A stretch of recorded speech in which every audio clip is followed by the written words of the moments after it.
Oh, just cutting a little bit of firewood for the cold night that's coming. Hey, it's Robert Earl out here at the Eco Ranch Sustainable Living Education Center with Cascade the Wonder Dog.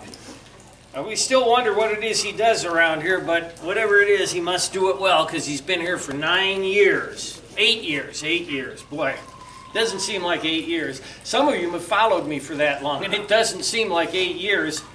Unless you're inside this thing here, then it sure does. I'm getting tired. Hey, I'm going to do a vlog today. The vlog is going to cover some questions that some of you folks have been giving me that I've not gotten around to answering. And also I want to give you a little bit of an update on the greenhouse, but I don't have enough to give you a part 3 on the greenhouse. So I'm going to take my apple wood here, put it inside. We're supposed to get 32 degrees tonight. Might be a little cooler than that if it does that. Right now we've got a real heavy cloud cover. And when you got a cloud cover like that out here, it doesn't get that cold. But let's see. Let's move on, and I'm going to hit some of the things I wanted to show you guys. But first, in goes the applewood. Well, I started this vlog about a week ago. I can't believe how the days just roll by, but working out at that ranch, I've had to go every morning. I leave here at 9 o'clock and I come home at 4:30 and the sun's down at 5:30, so time just flew by. But I thought, well, let me finish it now. It's been a week. It's still going to be a cold night tonight, just like I said at the beginning. It's still going to be cold, so I still have to cut a little more firewood, but I did burn all that wood I was cutting. Cascade's still here with me. We are in front. Oh, he says we're doing a new video, so it's time to hug. You know, if you are somebody that's never had a dog that just adores you, you need to get one. There's just nothing in the world like it. And you know, some recent studies showed that if you look into your dog's eyes, that your brain waves slow down and your heart rate decreases and your blood pressure drops. Isn't that amazing? It's just amazing the symbiosis that we have with dogs. But that's a whole different video. And some would say it's a theory, but usually those are like climate deniers. They're dog haters. It ain't a theory. So we're standing here in front of the greenhouse. Just a real quick idea of what's going on, because I'm going to do a whole video on it. But you can see now I've got 9 windows in. These 9 windows came out of the, they were recycled, as I've said before, from the rest areas at Big Bend National Park. And rather than see them get thrown out or taken to the dump, I think I took 30 of them, and I really don't know what happened to all of them. I can account for about 6 or 8 of them. The rest are going here in the wall there. Now that's done. And those 3 on the bottom open up and they'll let air in. I've got to put a screen in front of them because we don't want odd insects coming in. That's going to open right by the fish tank. Now what I'm starting today that I've been really excited about is putting the plate glass in that section right that you can see where Cascade is walking. I'm going to start with I have a plate glass door, like the entrance door to a business would be. And then I've got just some pieces of plate glass. Kind of sort of look like the glass that would go in a screen door or a storm door. But I've got all those to put in there and around the corner. And then beyond that post, I believe I put it in frame. That post in the rear is where I'm going to go back to these again. Anyway, that'll be part of the video. But I just thought you'd get an idea of it. We are, thanks to my working at that ranch, I'm going to be able to get the lumber to get this part of the roof on, and also put the rainwater catchment on. So I'll get the part of the roof, the 16 feet you can see here, and the rest of it, let's see, 24 feet that's going behind, that has to wait a while. Has to wait a while because, like I always am saying, I'm fighting with money. Coming up on Christmas time, too, and a great Christmas gift is Portland. Portland cement would be wonderful. We still need, we figure about 75 to 85 bags to finish all the work around here. So Portland cement is a great gift. Just put it under your arm and come on and visit us. If you can't do that, just stuff it in an envelope or PayPal. Anyway, let's move on.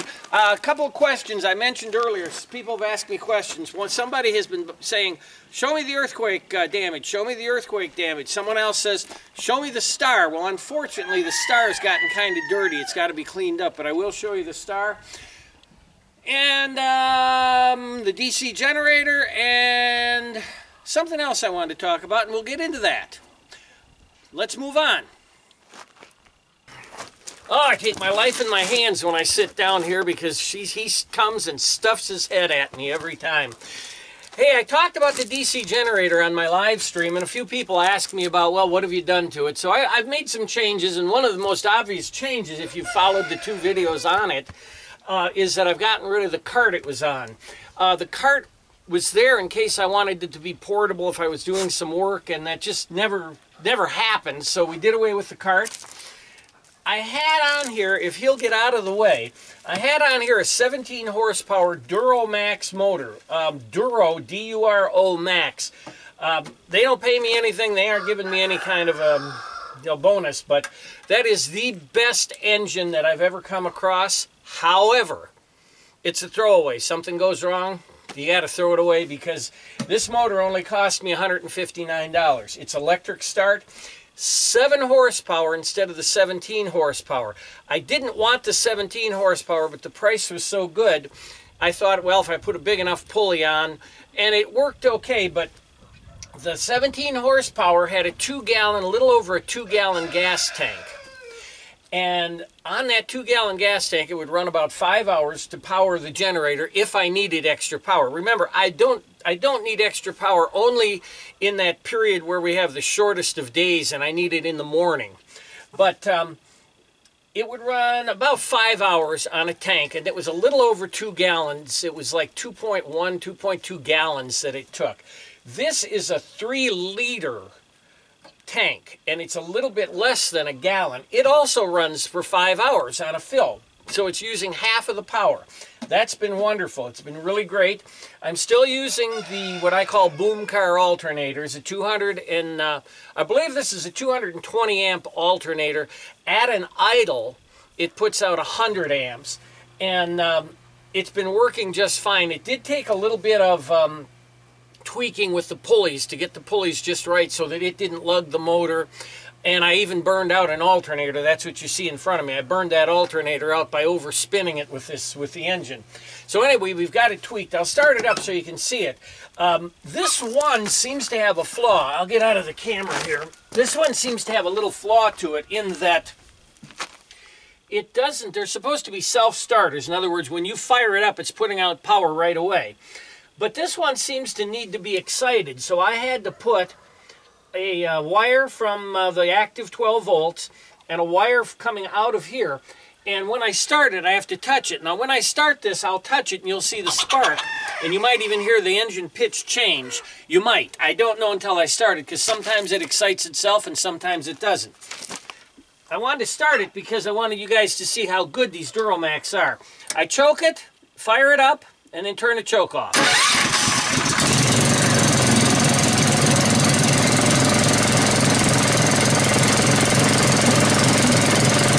It's self-excited. There we go. Now it'll run like that for 5 hours if need be. And the only time we really need it is when we get those horrible storms that just blot out our clouds. Anyway, that was one question people asked. Let's move on to another one. Okay, and behind the camera now, I'll kind of point out to you, right here where you see my hand, that section of the garage, that's a pillar that was supposed to hold up the beam for the garage. Now, we're doing something different with that later on. But that pillar, that pillar is solid right down to the ground. It's into a footing, and the rest of this rests on a lighter footing because the wall only has to bear the weight of the wall, not the roof, because it's pier and beam construction, as I've said many times. But right in here where the pillar meets the wall, you can see that crack. Now that crack developed after the earthquake 5 years ago, I think. Now that was the earthquake that dropped the, that cracked the hill where I got the gigantic rock from. So that was one, but I want to show you, this one came, this next one that I'm going to show you came as a result of an earthquake we didn't even feel. So we're inside the bathroom here, and I'm going to stress to you that these cracks are just cracks. cracks. They didn't go all the way through. They're nothing that's damaged the structure. Now, if you just look right where I've got this centered, you'll see a series of about 3 or 4 little cracks. And they're running right down. One runs down here and kind of terminates right above the mirror there. And those cracks, and then, let's see, just those cracks came about as a result of these maybe fracking earthquakes. We don't know exactly what they are. They're very minor, and it's no damage, and if it really bothers me, I can do just a light Portland slurry over that and fill it in. Just turning around in the bathroom here, one of the guests, Chris, and I filled in. This is where we replaced some bottles, and that's the kind of slurry I'd put on. Now all I have to do with that is just take the steel brush to it, which I haven't done yet, and then the color, I can match the color up by taking the steel brush and putting some pressure on with my spoon. Anyway, those are the earthquake cracks. Now someone else keeps asking me about the rosette, and well, the way the light is now, it's kind of hard to see it, but that sliver of light is cutting right through it. That's the way the rosette in the floor turned out, and it's kind of a bizarro rosette, but you can kind of get the look of it. It was fun to do, and it used up all those nice little slivers I got with the flagstone. And that was that, so fairly simple there. And another thing, you know, I get a lot of emails, phone calls, instant messages, you name it, comments on these YouTube videos from people that are saying, "Oh boy, I would love to get, I'd love to buy some land out there. How much is land? Do you know a realtor?" No. Like you, once I bought my land, I quit worrying about real estate. So I don't know a realtor. I know which one not to deal with, and I've said it repeatedly. I hate to keep mentioning their name because they may try to cause me grief and aggravation that I don't want. But it is not West Texas Ranch Realty. It's one that sounds like West Texas Ranch Realty. It's the one I say stay away from. Terrible people. And other than that, I don't know. What is land run now? I don't know. We've got a land rush going on. I'm going to show you in a second about that land rush. I don't know. Please, don't ask me. I don't know. I don't know. But what I do know is don't come here with no money and think you're going to make it. Just don't do it. People come here. I get them all the time. Can I buy 5 acres of land on a land contract? I had a guy, I think I've mentioned this, I'm going to harp on the poor guy. He's from Florida. He came out here and he says, "Oh boy, I can buy 5 acres of land. I can put one of those rent-to-own buildings on it, get a septic system and get electric all for $18,000 and I can finance it." If you got to finance it, you don't belong here. You are not going to make more than $10 an hour if you find a job and if you don't get the Terlingua disease. Please don't write me and ask me about that stuff. I'm real negative about it. You need to come out here with some resources and with the skill we need in the area. And a niche that needs to be filled, not a knife to cut the pie smaller. A smaller slice of pie doesn't help anybody. You need to come out here and find a niche and fill it. So don't ask me about that. And on the phone calls, I've been still having some problems with phone calls. The best time to call me is in mid-morning to mid-afternoon, 10 to 2. Let's just say 10 to 2. I won't answer the phone when I'm eating, period, the end. If I'm eating dinner or eating lunch, I won't answer the phone. And in the evening, man, I just get tired and it's Debbie and I time. So I wanted to talk about that. And I want to show you guys something else out here. In relation to the moving out here thing. Let me move the camera and show you. Alright guys, that's about the best I can do. That is what we call a pauper palace. Now that's a guy, it just appeared magically out of nowhere. Just boom, there it is. Guy bought 5 acres of land for $69 down, $69 a month for 69 years. He went to the rent-to-own building place where you end up paying $10,000 for a building I can build myself for $800. $69 down, $69 a month for 69 years.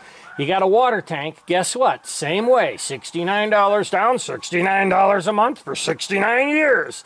He's got a water tank. He's got a little tiny shed. It looked to me to be about a 12 by, I don't know, an 8 by 12 shed. And he's going to try to make it out here on monthly payments. We're getting dotted with those out here, and if you're thinking of making a move out to this part of the, out anywhere, whether it be here or Montana, and do that, and try to make a living getting a part-time job, that guy sits 25 miles from the nearest work he can find. That's a 50-mile round trip every day. That's a tank of gas a week to earn a living to pay for that building that he's paying 5 times too much for. The best way to build a building is not to buy an 8 by 12 like that, but prefab yourself 4 foot by 8 foot or 8 foot by 8 foot by 8 foot panels. As many of them as you need. They're only 4 inches wide, or 5 inches wide if you sheath them, 5 inches wide. Load them up in your pickup truck, bring them onto your property, build them at home, wherever home is. Load them in the back of your pickup, bring them here and assemble them. You'll be miles ahead of buying one of those rent-to-own buildings, and you won't be messing up the landscape when you fail, as you will. Just wanted to mention that. That's kind of my downer, because I am just seeing too many people completely and utterly unprepared coming out here, and they're being helped, in parentheses, in quotes rather, they're being helped by $69 down, $69 a month. Yeah, that's not helping anybody if it ends up costing them, well, if you end up just going broke and tucking your tail between your legs and going back and living in your mother's basement at 40 years of age. That just doesn't do anything. You got to do it on your own. When I tell people that Debbie and I came out here on a shoestring, it was a shoestring all right, but we owned everything we brought out here, and we brought $10,000 with us. That's a shoestring to me. Making monthly payments on 5 acres of land in a rent-to-own building, that's a formula for failure. Okay, on to the next thing. Well, we're back here by the greenhouse to finish it up. I wanted to say, you know, I showed you the earthquake damage and such as it is, and it really wasn't much, but I showed you that. More than likely, that damage was caused by fracking in northern Mexico and up near Pecos. Now that's still, in each direction, almost 150 miles from us, yet we may be getting the results of that. And America's gotten so polarized on the right and the left, and I'm going to hate you if you like the temporary resident of the White House.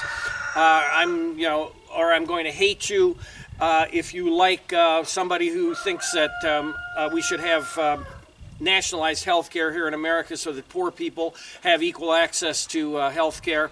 I'm going to hate you if you do that. So we've gotten so polarized, and here's the problem, is that we kind of forget things like, if I'm laying in bed, like I was when I felt one of those little earthquakes, and the whole bed starts moving and rippling a little bit, and it's caused by fracking.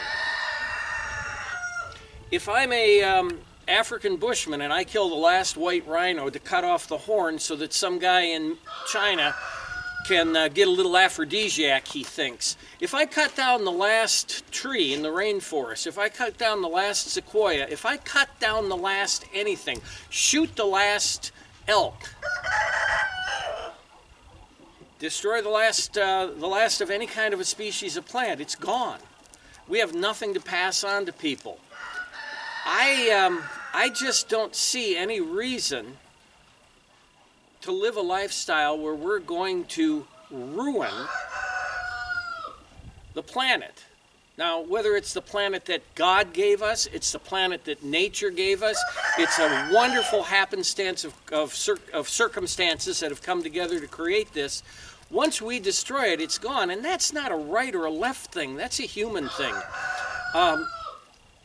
When you're gone from this world, but that doesn't mean we have to destroy what we see here. We all need to look at that before we get a little bit too divided about what's right, what's left, what's this, what's that. Start building walls instead of bridges. I just think that we need to take a good hard look at this lifestyle. Is this lifestyle worth it if it costs us the last fill in the blank? Food for thought. That's my Christmas message, guys. Christmas is 2 days away. If you celebrate Christmas, have a wonderful time. I'll try to do something by New Year's. I like to have a New Year's message if I can. But if not, I will see you all in the new year when I've gotten done with this ranch work. A couple more projects out there that I'm anxious to do and get done with, and then we'll move forward. But we're going to be moving forward. The next video will be part 3 on the greenhouse. So until then, it is Robert Earl out here on a brilliant sunny day in far west Texas at the Eco Ranch Sustainable Living Education Center saying, see you later.